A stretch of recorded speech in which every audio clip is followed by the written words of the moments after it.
In this video, we're going to talk about graphing polar functions. Let's say you want to graph r equals 2. Now, when you want to graph in the rectangular coordinates, we use x and y. But in polar, we're going to use theta and r. Now notice, r is always equal to 2 no matter what theta is. When theta is 0, r will be 2. When theta is pi over 6, r is 2, and so forth. You go on and on and on. So when you graph r equals 2, you will basically get a circle with the radius of 2. Think about it. When theta is 0, r is 2. When theta is pi over 2, r is 2. When theta is pi, r is 2. So you will get a circle with the radius of 2. Now what if you want to graph r equals negative 2? Again, it doesn't matter what theta is, r will always be negative 2.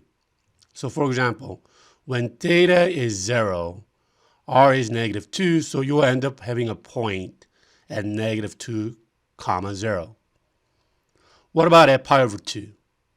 At pi over 2, since when theta is pi over 2, r is negative 2, so you'll end up having a point at 0, negative 2. And this one is also a circle with the radius of 2 as well. Now let's say you want to graph theta equals pi over 6. So that means it doesn't matter what r is, theta will always be pi over 6. So for example, r could be 2 when theta is pi over 6, and r could be 5 when theta is pi over 6, and so forth. So if theta is pi over 6, if r is 2, then the point will be approximately over here. If r is 5, then point will be way up there. And if r is negative 3, then you have to go negative 3 this way, this direction. And if r is 10 when theta is pi over 6, then the point will be way down there. So it doesn't matter what r is. You'll get a linear line when theta is pi over 6. Now, what if you want to graph r equals 4 sine theta? Well, you could create a table, theta and r, and you could get some points, but that would be too much work. So what we're going to do is we're going to use graphing calculator. So when you use your graphing calculator, make sure you highlight the polar and press enter. And click y equals. And you want to click 4 sine theta. And let's graph this. So let's go to zoom standard. And to get a better view, let's go to zoom fit, which will be 0. And then go to zoom square. So this is a circle where the center is 0, 2, and the radius is 2. Now, let's go to window. Notice that theta is going from 0 to 2 pi. So let's make it to 0 to pi and see what happens.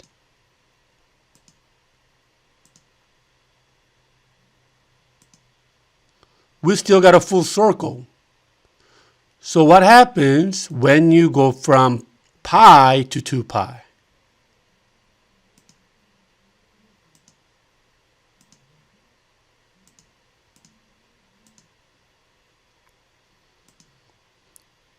We got a full circle again. So that means when you go from 0 to 2 pi, you are actually tracing this graph twice. And also when you go to window, it says theta step, right? So smaller the theta step, the curve will be smoother. But remember, if the theta steps get smaller, then it will take more time for you to, for the calculator to graph. So be aware of that. Now let's graph r equals sine 6 theta. So put sine 6 theta as your R1, and let's graph this. Again, you probably want to go to zoom standard first, and then zoom fit, which is 0, and then zoom square, 5. So this doesn't look like a smooth curve, so what we're going to do is go to window, we're going to make theta step smaller. So let's say 0.01 and see what happens. Press graph. So we get a nice smooth curve. And in this case, we had to go from 0 to 2 pi to get the full curve. So for example, if you go from 0 to pi, let's see what happens.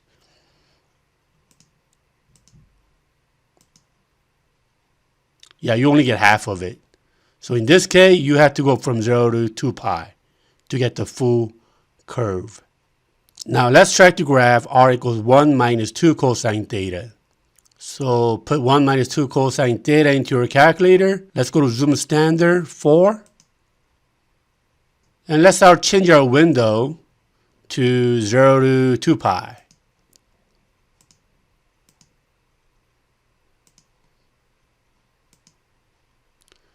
Now, you could notice that this is graphing slowly because our theta step is 0.01. So for this one, maybe you want to change it to 0.1 and see what happens. So you still got a nice smooth curve. And to make it better, let's go to zoom fit. And zoom square, which is 5.